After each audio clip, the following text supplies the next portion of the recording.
My first time ever actually doing stand-up comedy was, I think, my junior year of college. I had somehow been given this opportunity, and they wanted to, this coffee shop wanted to do an open mic night, and they asked me if I would do comedy. Like, you make your funny Facebook videos. So I was like, sure, yeah, let's take a whack at it. I work at a summer camp. How hard could it be? And dude, I went up there, and luckily I don't remember much, but I remember doing all the like classic things that you hear people make fun of first-time comedians doing. I was doing every one of those things. Like the joke where it's like, who was the first guy to invent fill in the blank? Like, I did that joke format because I didn't know. It's like Brick and like Anchorman starts looking at things. Lamp. Who was the first one to thought of that? Hey, this light needs a little skirt on it. I mean, this guy's showing up in pants. It's like shorts times 2. Yeah, right. Like your what your shorts? Do you give your shorts an inferiority complex? Derek is like 8 more minutes. It's working for him. Yeah, we're just murdering with Derek right here. He's like, right, you guys should write that down. That would be funny. Just purposely doing terrible crowd work. What's your name? David? You got the same life at the beginning and the end. There's just no punchline. Anti-jokes. Yeah. Those are, you ever see, I forget his name. Norm Macdonald did a really good one on a roast. Yeah. Who is that who I'm thinking of? I don't think though. There's this other guy like on YouTube or something who did like a full set of like kind of just anti-jokes or like fake bombing, or like his character was just like a weird guy bombing. Well, Kyle Mooney, like, that was his thing. That was kind of his thing. Yeah. It's been a lot of that. I saw Aaron Weber. He was another good opener we had. Who's open? He's on Bargatze's podcast. He had a super viral TikTok where he did a little bit where he kind of did that. I don't think he was an actual audience. I think he was just on stage making it, and he was just like, "What do you do?" The guy's like, "I'm a welder." He's like, "A welder, man. What do you, man? What do you make? You make it was 60 seconds of just bombing a brutal crowd work, and it went viral. It's like." Yeah, it's like it can be hilarious if you purposely do it. You just never come around to a punchline. Okay. You're just like getting to know the guy live. I did that one time. What was one of those shows? I was doing crowd work with a guy, and he was from Iowa, from a similar part of where Rachel's from. And I feel like we were just genuinely connecting on stage. I kind of forgot I was supposed to. How do you think about the hot guys this year? What do you... I mean, I forget where we were. It was like Huntsville, Alabama. And I was like, where are you from? And he's like, Iowa. I was like, no way. What part? Do you know the coops? No kidding. How's the crops? How's the harvest? Good. I'm surprised you can get down here. It's harvest season. Right. Yeah, my future father-in-law. Right. I mean, I heard all about it. They wanted high to by be the here. 4th of July. Yeah, it's a good yield. Yeah. I'm like, wait, I'm Hold performing on. right now. Just a little too relational on the stage. Great. Katie, can you think of a time that you really like bombed a joke? Like when you were testing a joke, like the worst one ever? I probably had been up 5 or 6 times, and it was my first 4 or 5 times were all the same. Like, this is going okay. Yeah. And I was kind of a little bit. I was gonna committed to these however many like dozen sets I had, but I was like, I'm starting to feel like how I don't know if this is doing a lot for me, and like I'm just getting insanely nervous going up, making people kind of laugh and leaving. I don't really need this in my life. But I was very lucky it all happened this way. Like the first time was a disaster, and then I crushed before I ever bombed. So I went up in front of this. Most of these were these guest spots with a few dozen people in the audience, and there was this one. It was Godfrey was headlining, so it was this sold out all black audience. So like I grew up with around a lot of black folks and some black culture, so I feel comfortable in that setting. But there's a little bit of nerves. I was like, will they think this is funny? Maybe I'm not who they're expecting. And I got to like earn some respect or something. But I got up and they just were like super high energy and showed me so much love. And it was the first time I like ad-libbed a little bit. I threw out a couple of this or that. And I was just, they were just an easy crowd. And I got off and I was like, I see why people do this. Whoa. And then I did a couple more sets and fine. And then so I was getting more and more confident and probably preparing less and less. And I went up to another all black crowd. And so I was like, I'm basically a black comic. These are my people. Yeah. And I go up and I start with something new or newer. You have to preface the person that went before you. That is part of the story. That is part of it. Thank you, Katie. Were we engaged or married at this time? I don't know. He got up, and when he just would tell a joke, and then he would just stand there and wait for people to laugh. a guy. I mean, I'm gonna outlast you. it was. To be fair, and yeah. it was silent. In The guy went up before me, bombed harder than I'd ever witnessed someone. Can we get an example?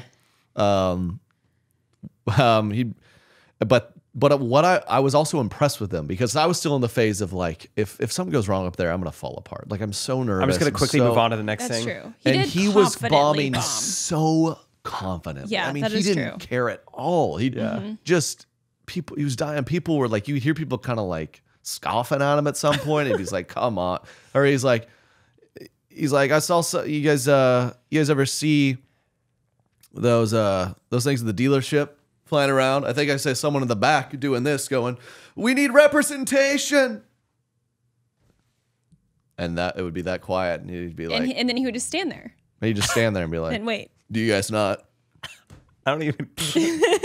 I mean, I'm butchering a little bit, but it didn't make sense. That is And what. So people were Well, like one more thing, not in a good place. One more before. thing. He also was very ambiguous looking, and he just flung out an N-word, and the whole crowd kind of was like, wait, what? And then he kind of explained he was half black, but he, like, you know how most biracial people, like, it's quick, but he was one that, like, That doesn't seem like how you should do it. it was not obvious at all that he had any black genes Yeah. in him. So he says it, and I remember being like, oh my God, dude, he's gonna start a riot. And then he explains, and you felt the crowd ease when he's like, part of the bit was like, yeah, people, they don't realize I'm half black, so that's funny. But it was just like, I don't know if that is funny. So I did follow that. Yeah. He'd low-key racially called everyone the N-word. Yeah. And then I get up there, and I, for the first time, experience like a punchline that just is radio silence. Yeah. Just fell apart. And it was, apparently black people don't watch Queer Eye. It was the joke. You've heard it if you come to the show, but it's just a quick little one-liner. Like, my dad tried to raise a guy that didn't cry, but I bawled my eyes out to a whole season of 5 gay dudes giving girls makeovers or something. And they just looked at me like, what is he talking about? And I was just, and I think I tried to move on. I'm sorry. And I just kind of felt, and I could at one point hear chuckles, and it was like chuckling. You could tell like, oh, they're like talking amongst themselves, probably laughing at me. Shoot. And I did pivot to a bit that had worked and really crushed with the first black audience, and kind of like got, I avoided like getting booed out of the place. Yeah. But I remember leaving there with Katie, like, and she had to really she was very kind to me. I remember that was probably horrible to watch. I was just like, I don't want to ever do that again. Like that. How do people go on? This is, and you do learn to be like, okay, that wasn't funny, whatever. But it was one of the worst experiences of my life. That sounds awful. That sounds awful. And now it's great because if you bomb, like because you gain confidence. You're like, I know some people think I'm funny. If I go in front of and bomb, I'm like, well, whatever.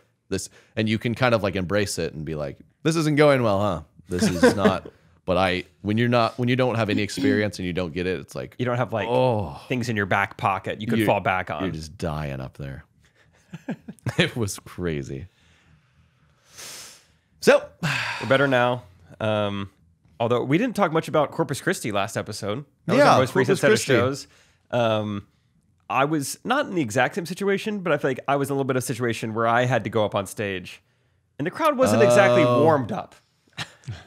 yeah, a I don't little want interesting. not naming any names, but yeah, our host was a sweetheart, but didn't. And I feel for this person because I don't think.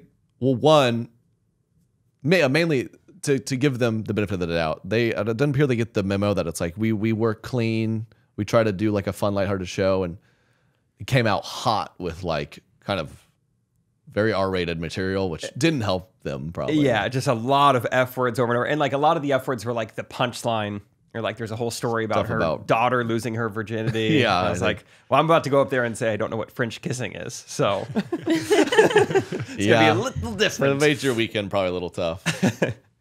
I also got in big trouble because there's limited seating in every green room. It's tiny. I was like letting her like sit down, but she goes up to perform. I need a spot to eat my pizza. Her purse is in where I was sitting. I take her purse. I set it on the ground to eat my pizza. She comes back in and she asked me, I think you and Alan were kind of talking, maybe you heard, but she said, don't you know not to set a Mexican lady's purse on the ground? And I said, no, I hadn't heard that one. Because everyone think we're comedians. Oh, we're busting each other's chops. Oh, sorry. Yeah, I was like kind of apologetic, but trying to read the room very much. And then she was just like, oh, it's okay, but don't ever set my purse down on the ground. I was like, okay. And then probably like 30 minutes went by, and she made sure to tell me one more time. I think you were maybe like about to be done performing or something. She's like, all right, I'm gonna go out there. I'll see you guys later. Jake, make sure my purse stays on the seat, okay? I was like, okay. Yeah. Yikes. I don't know. And then I think for the rest of the weekend, things changed. We didn't even see her the next night. She hung me out to dry on stage. You are a monster. I was like that, she was the host. So it's like, I don't introduce Trey. She does. So I'm like, all right, I know you guys are excited to see Trey. Give it up for so-and-so. She's going to come back up. Keep that applause going. I don't see her. She's sneaky. She's around here somewhere, though. She's coming. Oh, no, that's someone going to the bathroom. Okay, well, does anyone see right the host? So my cue is to look for the host and be like, all right, I'm about to go on here in the next minute or two. And I just kind of faintly hear Jake go, well, give it up for Trey. Yeah. And I just start hauling. I tried to be so loud because I knew Trey would not be expecting me to announce him. One more time, make some noise for Trey! Trey Kennedy! Trey! Get Trey!